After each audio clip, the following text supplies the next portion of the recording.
So hello and welcome back to Blake's Den. So after the success in the last video of undersealing and painting the underside, I'm going to start rebuilding the rear subframe. So why don't you join me and we'll build it together.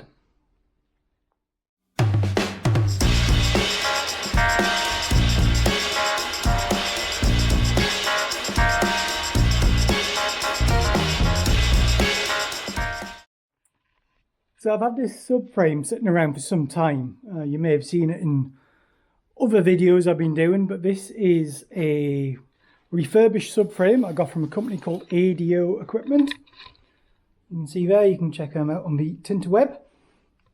They basically sell refurbished parts for Minis and Austins and things like that, and it should be a genuine subframe, but it's been powder coated and checked, and it's all fine and good. So what I'm going to do, I haven't even unwrapped this. I've had this over a year, embarrassingly. So I am going to unwrap this and then I'll try and work out if it's the right way up, and then we'll start putting bits onto it. I've unwrapped this and got this the right way around, and yeah, I'm quite happy with it. It's a genuine subframe. If you look down here, you probably can't see, but it says Thursat in capital, well, not capitals, in italic letters, and that was an Italian company who made them for Innocenti and also sold them in this country as well, I think under someone else's name as Genuine Subframe. So genuine subframe for less than the price of a genuine one. It was more than a pattern one, but not that much more than a pattern one. So yeah, I'm quite happy with it. It's powder coated as well. Not a massive fan of powder coating, to be honest, but I would have preferred it painted, but it is what it is. Right, I've got this set up in the orientation it goes on the car. So that is the front, which goes against the heel board. And yeah, you can sort of see the shape there, flat, and then down the bottom. That matches the heel. And if you had any confusion at all, which is the top and the bottom, check for where the handbrake guide is. That should be on the bottom. So my plan is to start building this up bit by bit. I've never built one up before. I've taken one apart before. In fact, I watched my own video the other day, which I'll put a link up above too, for taking the one apart to try and work out the order of things that need to happen. So I think the first thing I need to do is probably start looking at the suspension cones, the trumpets, and putting them in, or possibly the radius arms. Probably I'd say the trumpets first, so let's get on with that.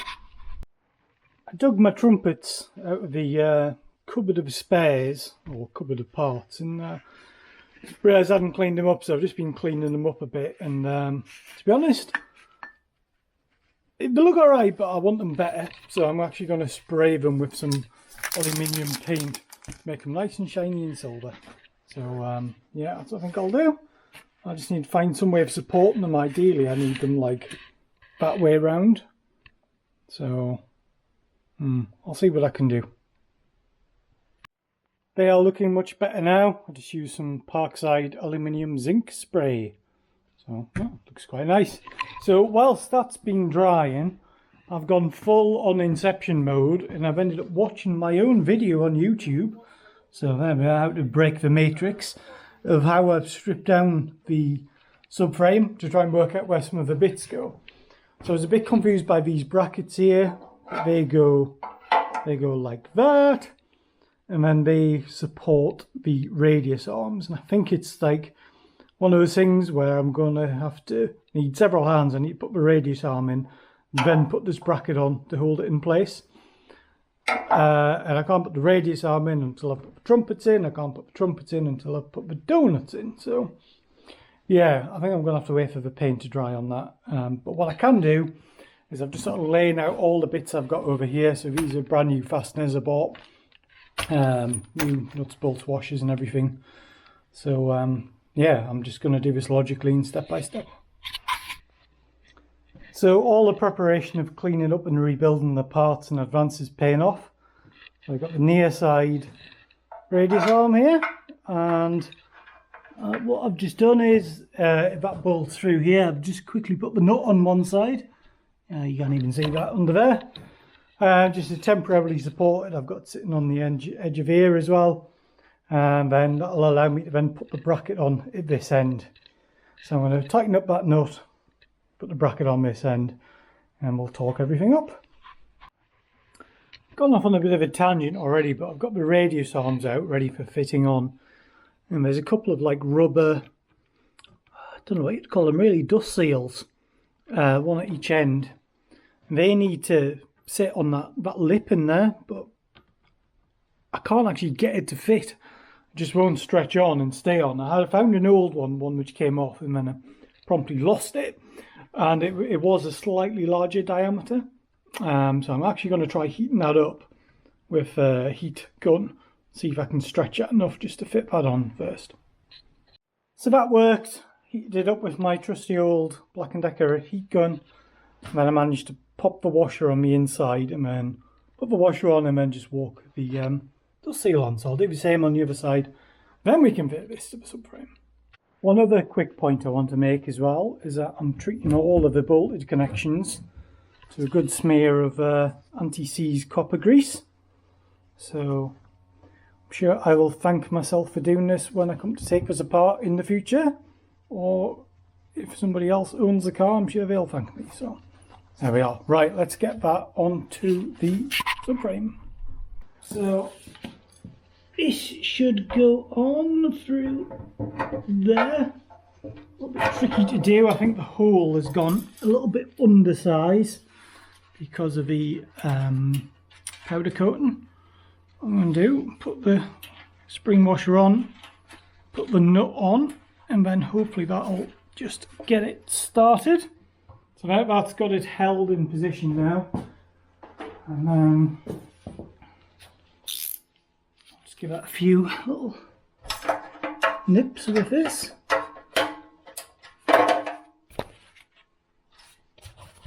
Need to get it going the right way, of course.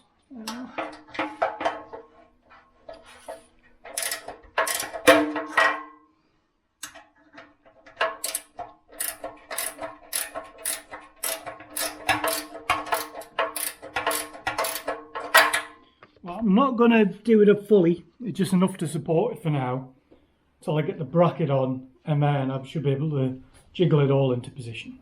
It took me ages of looking at the bracket to try and work out which way it went. And I must admit, I'm still not 100% sure. I think it goes something like, no, does it go like that? Yeah. So there's two captive bolts go underneath, two bolts go through here, and then that holds it on. Obviously, it's nowhere near lining up at the moment because I haven't nipped up the other end yet. So what I'll do, I'll get a couple of bolts in just loose to get it started, and then we can start tightening things up. A quick situation update. I've managed to get in 2 of the 4 bolts which hold in this bracket, and I can get in any 2 of the 4, but I can't get all 4 in. There is either the bracket's either bent, there's a misalignment issue, there's a tolerancing issue. I think it's just tolerancing because I've painted the part and this is powder coated and I've got new bits here. I just can't quite get it in the right position. Bear in mind these brackets came off my Mini over there, and I know that had been in a rear end bump at some point, so it could be the fact they are slightly deformed. So, but anyway, before I crack on putting the rest of them in, I've decided, right, let's get the actual suspension in. So yeah, I've got my lovely new reconditioned trumpet. So that goes in there, and then I've got my new knuckle, and that goes in there. Thus, what I'm going to do is, this comes pre-greased, but I'm going to put a smear of grease around the outside here. I'm going to put some anti-seize grease on that interface. I'm also going to put some on that interface and also on the back, which is where it presses up against here. And then the little cup should slide into, you probably can't see it, but there's a hole down there where it goes into. So I'll try and pull on that for you now.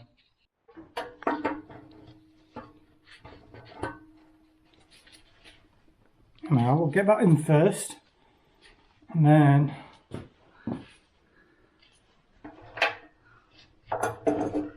see if we can get this in. Can't really see what I'm doing.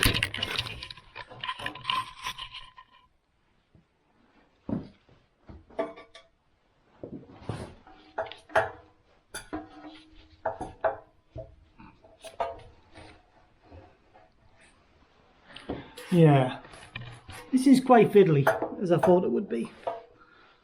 Let me come back when I've worked out how to do it.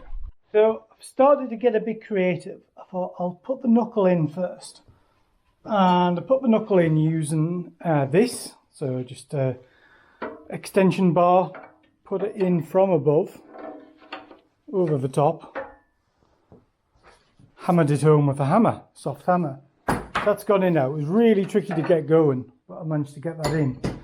I also jammed up the suspension with a couple of spanners just to stop it from moving, so that seemed to work quite well. So now that's in, I think I can then put the trumpet on and try and get it into position possibly. So wish me luck.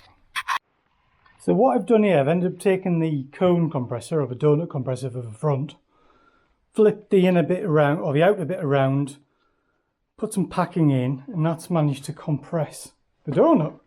So now I should be able to get the trumpet in, line it up with the knuckle, and then release the tension. So yeah, that's got tons of clearance now. So okay, I need to back this off. It's kind of a job where you need 3 hands to do it. Take a bit of tension off. Check the alignment. I'd love to show you what I'm doing, but I can barely see it myself. So, okay, a little bit more to go.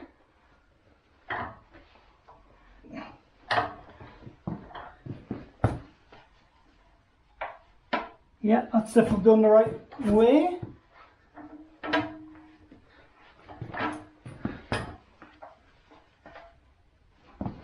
So what you're trying to do is get the end of the knuckle into the end of the trumpet, which I've just done now.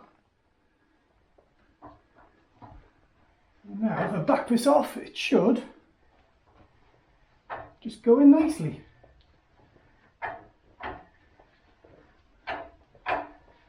Don't know how you're supposed to do this with it on the car, because yeah, it's well, you can't get the spring compressor in, that's why. Right, okay, so what I've got now is the trumpet is like, the knuckles like that and the trumpet's like that. So I need to put the tension back on and realign it. I think I need to do this with the suspension arm lifted as well, which just makes it even more complicated because then I need 4 hands. But, right.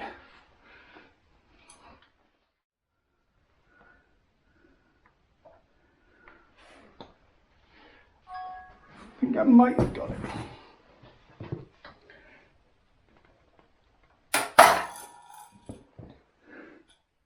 Yep, that's got it. So that is now in and seated. So I can put the brake line back through there. There we are. And then, yeah, as that goes up, it starts compressing.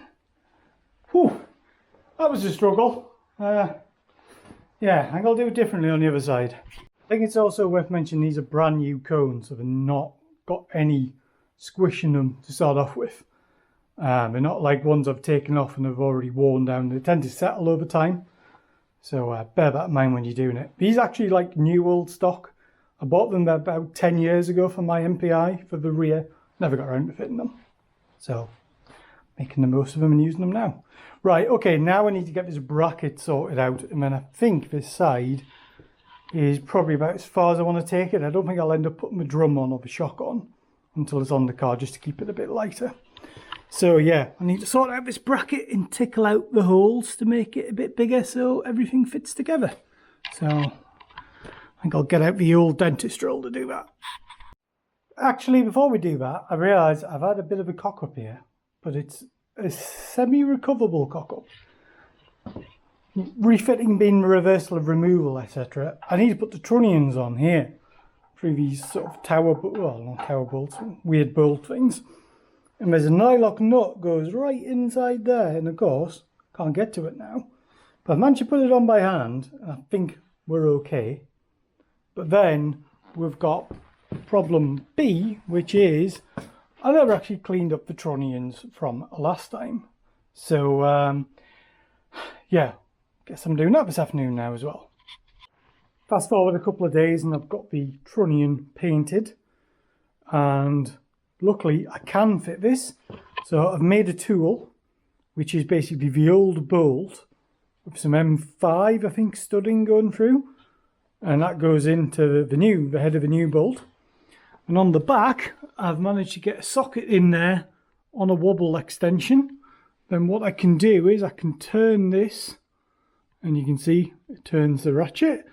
And then I hold the ratchet with the other hand and it all tightens up. So, yay! So I've finally been able to do what I wanted to do, which was get all 4 bolts in on that bracket. Just had to tickle the hole out here and here, just a tiny bit. I'm only talking a few mil. And to do that, I just used my die grinder with a tungsten carbide bit in it. So, simples. Right, that's all done on that side now.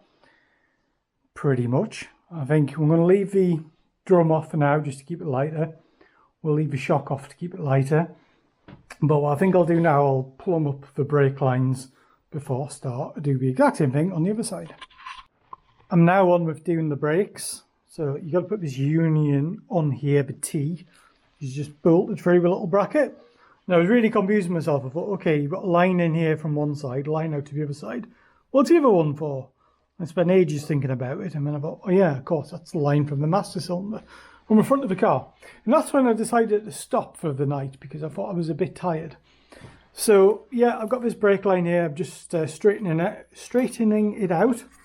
Then that end goes on there. Oh, just dropped it.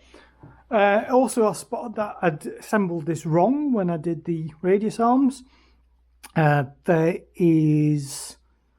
I'd put 2 nuts on, so there was a nut here, and I'd also missed out a serrated washer as well. So a little crinkly washer, so fix that up. Yeah, I'll get this bolted in. And that's in. It was a bit of a struggle and I'm not that happy with it. It was almost like a bit too long, the pipe. It was a bit wiggly.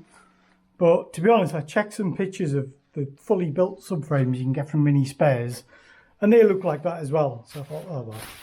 As long as it's functional. And yeah, there's a little tab there. You've just got to make sure you clip over the pipe. So I think that's pretty much everything other than the trunnion here, which goes up and connects to the boot floor. So I might as well get that on. And then this side, other than the brakes, is done. And that's done on this side. Nylock nut, big washer, couple of bushes, wound it on. Haven't wound it up mega tight yet, because I imagine there'll need to be a bit of adjustment in it to get it to line up. So yeah, that's that side done. Let's get the other side done. And that side's all back together now. No problems at all putting it together. That bracket went on fine. Didn't have to make the holes any bigger at all. So yeah, remember to do it the right way this time. So trunnion first. Knuckle in the arm, bracket, trumpet, donut, trunnion, brake pipe. Again, that brake pipe was a bit long, so I've had to kink it round. I'm not 100% happy with them, to be honest. When I looked at some of the pictures of the subframes you could buy from like mini spares fully assembled, to be honest, it did look a bit like that. I did contemplate shortening the pipe, but my pipe flaring tool is a metric one, and this is imperial pipe, so it wasn't really having it. But yeah, I don't know, it's not kinked, but it's just, you know, when something doesn't look right, and generally it isn't right. But yeah, I'm really happy with how it worked out. It's really clever design, the mini rear suspension unit, and it's no wonder it's been used in so many different kit cars. If you see my poster here, check out the excellent Maximum Mini blog and books. You know, this is about a third or a quarter of cars which use that mini suspension. So yeah, it's a really clever design. So I'm really excited about getting this fitted to the car, and then I can get it back down on its wheels and get it moving, which would be an amazing thing to do. So thank you for watching. I hope you found this video useful. If you have, press that like button. If you've got any questions, drop them in the comments below, and please don't forget to subscribe. And I'll see you in the next video. Bye for now.